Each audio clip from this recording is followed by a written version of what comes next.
¿Qué tal, chicos? Bienvenidos un día más al canal de Diario Motor. Estamos en Madrid y estamos en la presentación nacional del nuevo Mazda MX-30. Es el primer coche eléctrico que Mazda vende en Europa y es un producto muy importante para la marca. Queremos averiguar dos cosas. En primer lugar, si la marca japonesa ha sabido conferirle a este coche eléctrico su habitual personalidad. Y en segundo lugar, si esa personalidad, ese carácter y este diseño tan personal pesan más que sus 200 kilómetros de autonomía, una autonomía escasa, y también su precio elevado. Acompañadme si queréis averiguarlo. ¡Vamos allá! El MX-30 comparte plataforma con el Mazda CX-30. Gracias a ello, sus dimensiones son idénticas. Con una longitud de 4,39 metros, entra de lleno en el segmento de los todocaminos compactos. Su diseño es una de sus principales armas, destacando la apertura suicida de sus puertas traseras, un detalle muy interesante que nos recuerda claramente al deportivo Mazda RX-8. Analicemos ahora el interior del Mazda MX-30. En primer lugar, ergonomía. Tenemos un habitáculo dispuesto en una configuración similar a la de un Mazda CX-30. Vamos sentados bastante bajos para ser un crossover, y eso en Diario Motor nos gusta. Somos muy quemados, nos gusta ir sentados no en las alturas como en otros todocaminos, nos gusta sentir un poco la cercanía del asfalto. Tenemos un volante en una posición, la verdad es que fantástica, muchos ajustes, mucho espacio, y la sensación que tengo es de un habitáculo diáfano, un habitáculo bastante elegante y tranquilo, que transmite una sensación tranquila. Lo que nos lleva a hablar de calidades y materiales, porque tiene mucho que ver en esta sensación de la que os hablo. En cuanto a materiales, estáis viendo que el salpicadero está recubierto en una especie de cuero sintético, un tacto gomoso, y la parte inferior del salpicadero está recubierta de plásticos duros, plásticos que también tenemos en la parte inferior de las puertas. Plásticos duros, eso sí, fantásticamente ajustados. En la consola central tenemos también un plástico duro que por suerte no es el negro piano que tanto aborrecemos en Diario Motor. Y en la parte inferior de la consola ya estáis viendo que hay corcho. ¿Y por qué corcho? Bueno, es un material reciclado procedente de una fábrica en Portugal y es un guiño quizás al pasado de la marca, porque Mazda comenzó fabricando corcho y derivados de corcho hace ya un siglo, imaginaos. Los materiales también tienen su importancia en las puertas.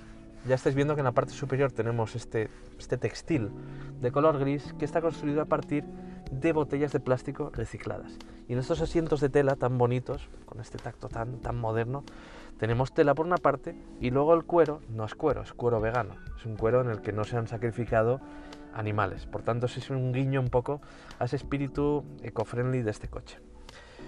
En cuanto al salpicadero, en cuanto a la disposición de mandos, en cuanto a este tipo de cosas, pues tenemos una instrumentación que es analógica y digital al mismo tiempo, con funciones adaptadas a un coche eléctrico como potenciómetro, nivel de carga, etc. Tenemos la misma pantalla de 8,8 pulgadas del Mazda CX-30, una pantalla que no es táctil, se controla mediante la consola central, mediante estos botones de aquí. Es compatible con Apple CarPlay y con Android Auto. Y en la consola central, que es flotante, ya lo estáis viendo, hay mucho espacio debajo para, por ejemplo, dejar un iPad o las llaves o la cartera o incluso un bolso pequeño. Y tenemos incluso un enchufe de 220 voltios, un detalle muy interesante. Tenemos varios huecos portabebidas y bajo el reposabrazos, hueco para más cosas. Y esta consola central, la verdad es que le da un aire bastante diferente al interior y nos lleva a uno de los detalles quizás más discutibles de este Mazda CX-30, que es que hayan reemplazado los mandos tradicionales del climatizador por una pantalla, algo que en Diario Motor ya sabéis que no nos gusta demasiado. Hay ciertas funciones que solo se pueden activar tocando la pantalla y por tanto apartando la vista de la carretera, pero hay que romper una lanza a favor de Mazda, porque al menos han conservado mandos físicos para subir y bajar la temperatura y para regular la aireación. Por tanto, no todo es negativo. Vamos ahora a ver qué tal se viaja en las plazas traseras. Bueno, chicos, ya lo estáis viendo. Uno de los detalles más peculiares de este Mazda MX-30, uno de los detalles más curiosos, es la apertura de sus plazas traseras. Fijaos. Se abren hacia atrás, una forma conocida como apertura suicida, que se popularizó hace muchísimos años, pero que hoy en día solo lo podemos encontrar en el BMW i3 y también en ciertos coches de lujo. ¿Es característica de Mazda? Sí, porque el Mazda RX-8 tenía este tipo de apertura para sus puertas traseras. Vamos a ver cómo se entra a estas plazas sin desplazar el asiento del conductor, porque este asiento se puede desplazar hacia adelante al igual que el asiento del acompañante. Pero si hay alguien aquí sentado, ¿cómo se entra a estas plazas? Pues ahora lo vais a ver. Tenemos que hacer quizás un poco de contorsionismo, ¿no? O sea, me recuerda un poco a la forma de entrar en un coche de 3 puertas, pero con un poco más de espacio, no es tan indigno. Vamos a ver qué tal vamos despacio. Bueno, para las rodillas este asiento está regulado. Para mi posición de conducción, mido 1,83 m, pues aún tengo un par de dedos, pero no puedo meter los pies fácilmente por debajo del asiento. Y en cuanto a altura para la cabeza, pues voy prácticamente tocando con el techo. Si tuviera un poco más de tupé, pues se me despeinaría. Por tanto, no es una sensación demasiado de espacio. Y si cerramos esta puerta, lo cierto es que da una sensación un poquito agobiante, es un poquito claustrofóbico. Pero bueno, vamos a ver ahora la plaza central. Plaza central, que es, pues tiene un mullido más duro y pues con la cabeza voy prácticamente tocando en el techo. Ya os digo yo que 3 adultos aquí no van a viajar cómodamente. 2 adultos, si no son muy grandes y en trayectos más o menos cortos, sí que van a viajar cómodamente en el Mazda MX-30. Y en cuanto a amenidades, me temo que no hay ninguna, más allá de los asideros. En los montantes no tenemos ni salidas de aireación, ni USBs, ni nada por el estilo, solamente 2 pequeños posavasos en las puertas. Vamos ahora a ver el maletero. El maletero del Mazda MX-30 tiene 366 litros de volumen, una cifra ligeramente inferior a la del Mazda CX-30, que tiene 430 litros. Ahora bien, tenemos formas completamente regulares y es un espacio muy aprovechable, aunque hay que decir que la boca de carga está a una altura considerable del suelo y tenemos un cierto salto entre la boca de carga y el piso de carga. Los asientos se pueden abatir fácilmente desde la boca del maletero.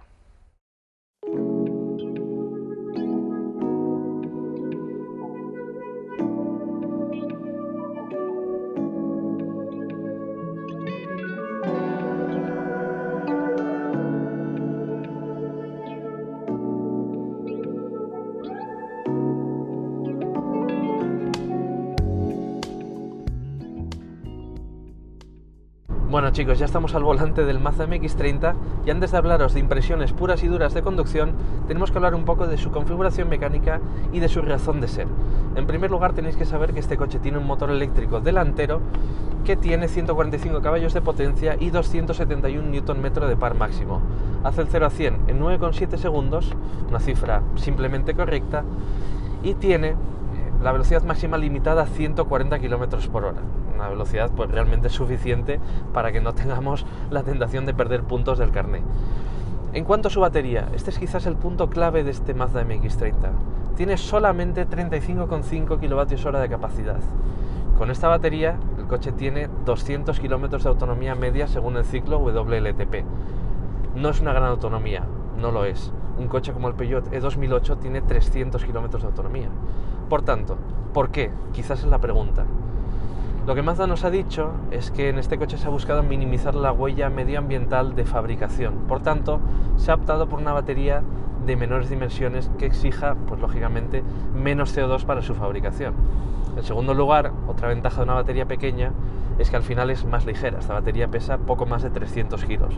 Por tanto, el peso del coche no se va a las 2 toneladas, se va simplemente a algo más de 1.600 kilos. Y en tercer lugar, porque va enfocado a un público 100% urbanita. Y según Mazda, según los estudios que han hecho, pues el público de este coche al final en España va a hacer poco más de 40 km al día y en Europa va a hacer menos de 50 km al día. Por tanto, debería ser más que suficiente para este público. Dicho sea esto, y justificada, digamos, su razón de ser, vamos a hablar de dinámica. Es una dinámica peculiar. Es un coche que no tiene ese tacto de coche eléctrico, no tiene ese tacto de videojuego que tienen otros coches eléctricos, ¿no? En el que pisas a fondo y el coche sale catapultado. No, el tacto del motor es curioso en el sentido de que es bastante progresivo.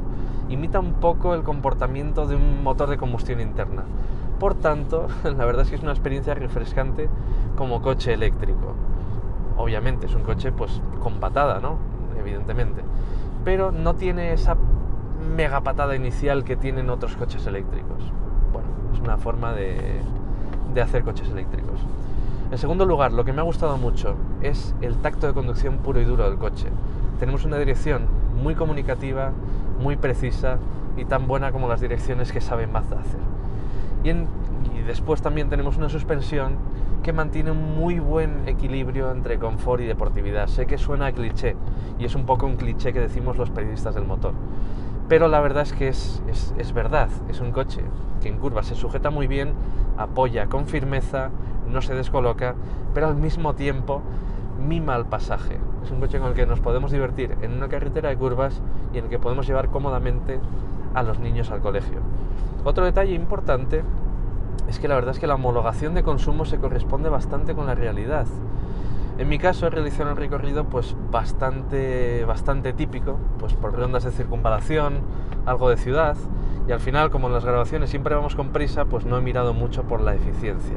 Pero os puedo decir que al llegar he obtenido un consumo medio de solamente 16,5 kWh a los 100 kilómetros. El coche homologa 19 kWh a los 100 kilómetros. Por tanto, esa autonomía de 200 kilómetros sí que me parece bastante realista en el mundo real. Por tanto, esto es un punto bastante positivo para este Mazda MX-30. En lo tocante a la recarga, esta batería es compatible con sistemas de recarga rápida de hasta 50 kilovatios de corriente continua. En ese caso, la batería se va a cargar del 20 al 80% en poco más de media hora.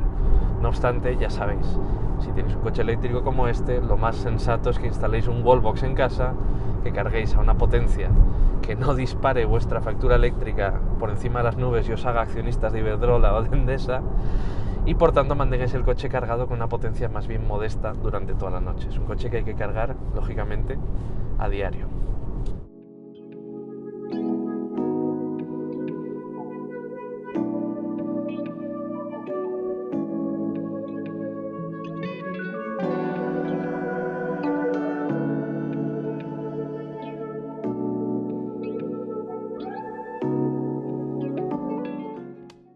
Chicos, hora de despedirse del Mazda MX-30, y antes de llegar a las conclusiones tenemos que hablar de precios.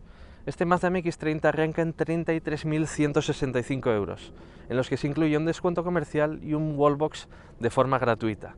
Tenéis que tener también en cuenta que este coche puede acceder a ayudas de hasta 5.500 euros como parte del plan MOVES 2.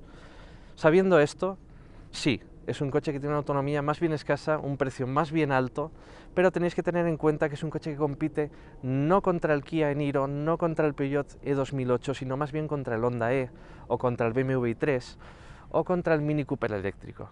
Por tanto, ¿está justificado su precio y su escasa autonomía?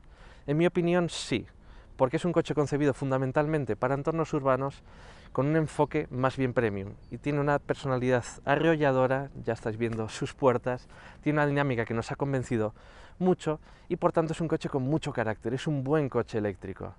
Y si su autonomía os parece escasa, recordad que el año que viene Mazda va a instalar un extensor de autonomía rotativo bajo su capó. Por tanto, esa ansiedad va a desaparecer muy pronto.